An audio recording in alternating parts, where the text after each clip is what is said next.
Welcome to day 2 of our canvas paintings. So last class, we did our name and class code on the back of our canvases. We talked about it being portrait style versus landscape style, even though we are creating a landscape because we are going to do a reflective image here of the sky reflecting in the water.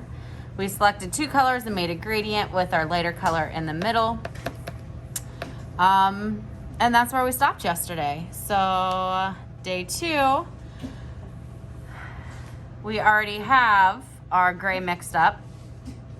We are going to paint our furthest background layer of hills. And our horizon line.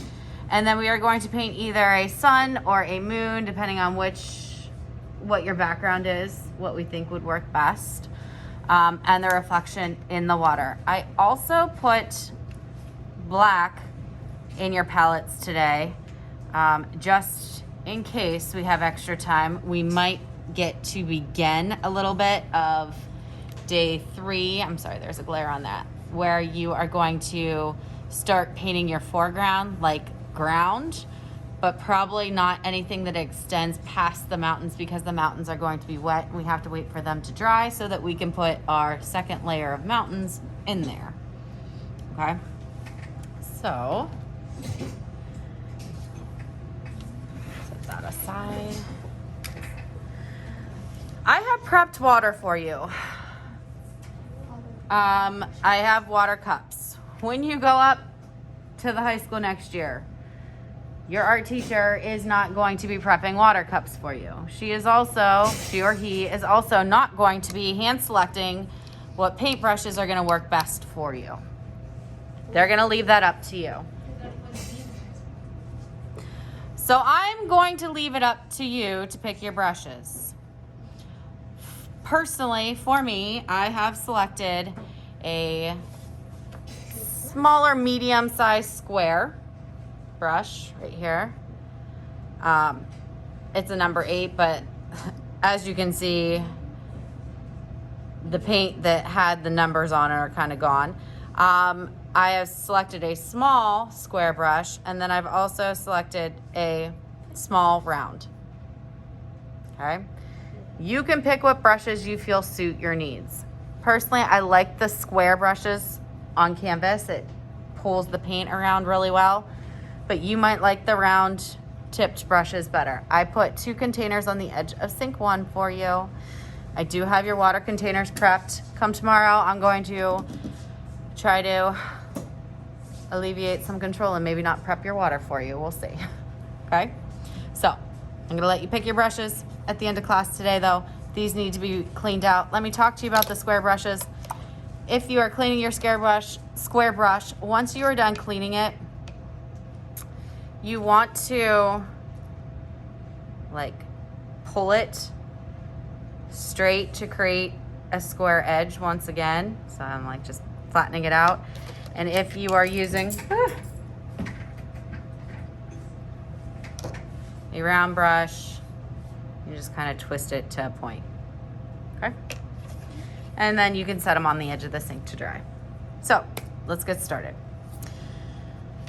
So you have your canvas. If you have any hairs stuck to it, now would be the time to get rid of those.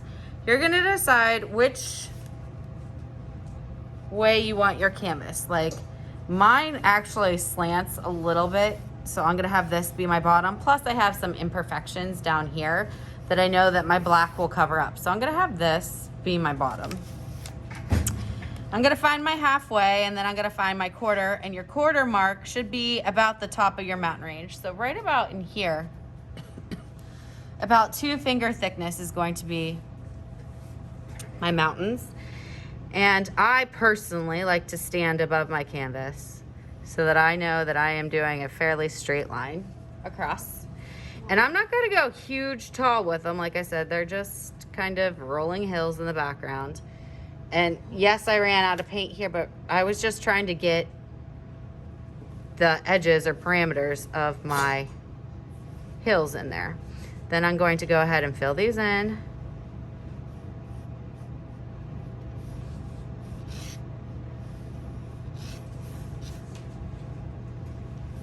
You don't want these to be super tall. Like I said, like the thickness at the base should be about 2 finger width.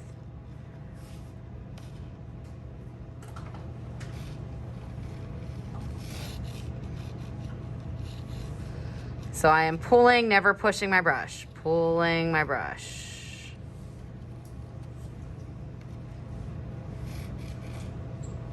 I'm gonna take that one up a little bit higher. And it's not super important that the bottom is perfect because we're gonna put another layer of hills there, so it doesn't have to be spot on. Make sure though that you can't see your colored canvas through your gray, and also make sure your gray comes all the way to the edge. All right, done. Next, you are going to pick a sun or a moon to go in your sky. Your sun or moon is going to end up being opposite where your subject matter is. So if you know, like, I want my palm tree on the right of my canvas, your sun or moon is going to go on the left, right? So I'm going to try the sun just because I want to see how this yellow covers for you guys. If we can see through it, then we're gonna have to switch it up. And we can kind of see through it. All right. So if you were doing a sun, you have a couple options.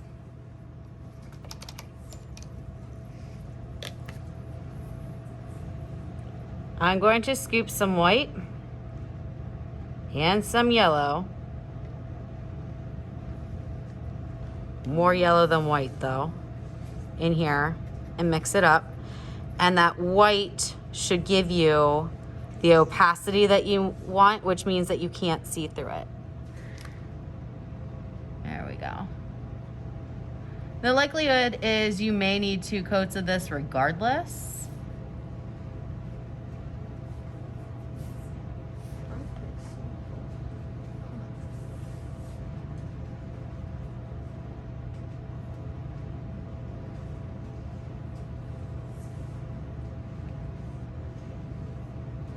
Now, could your sun or moon be tucked behind the mountain?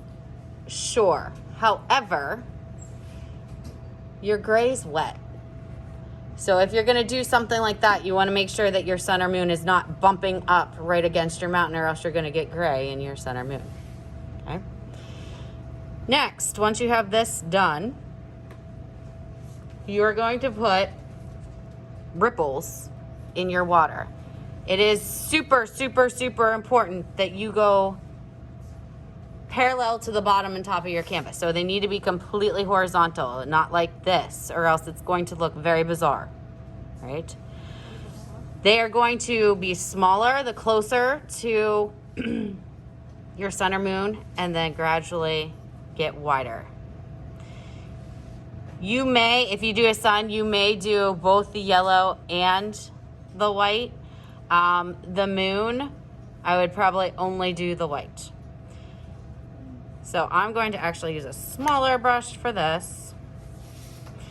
And it's okay with this yellow that was a little bit see-through to use, because you're gonna be able to see some of the water through.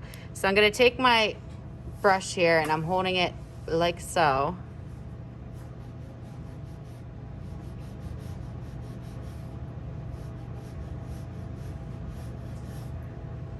You're gonna say, you can't see a whole lot of that. Well, we don't want it to be super duper noticeable. We just wanna give the impression of water current. So some long, some short, but always, always, always horizontal.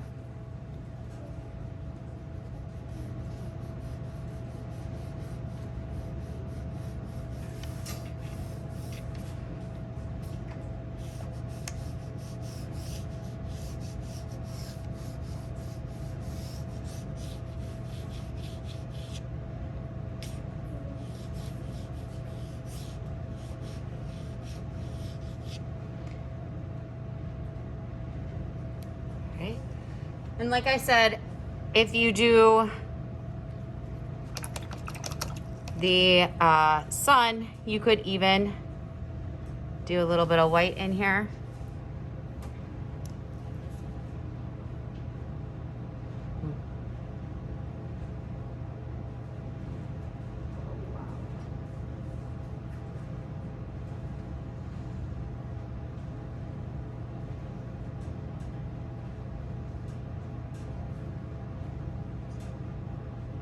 You're gonna say, why do you keep going up to that top one? I put a little bit too much there and I don't like it.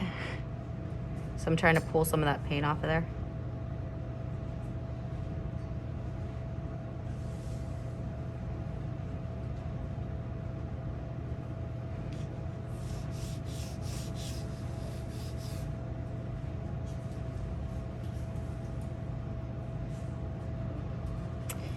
All right, so my sun is still drying because I'm going to need another coat on there.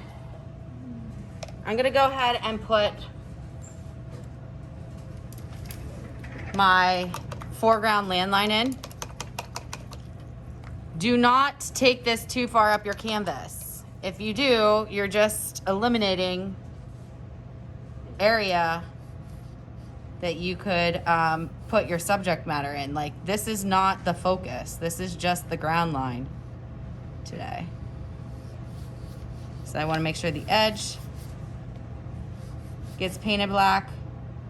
And the reason we're putting this in today, one, it's just going to save us a little bit of time in the long run. Two, you might need 2 coats of it.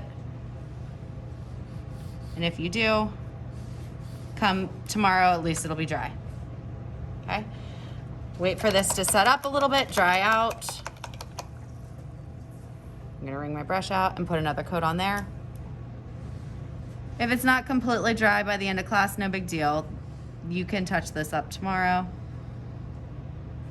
And that should take us to the end of class. Make sure when you are putting this on the drying rack that you don't scrape it on the level above. Like, make sure that you're sliding it on the rack and not like touching the metal rung right above it, or else it could scrape some of your paint across the surface here. Do we have any questions on this?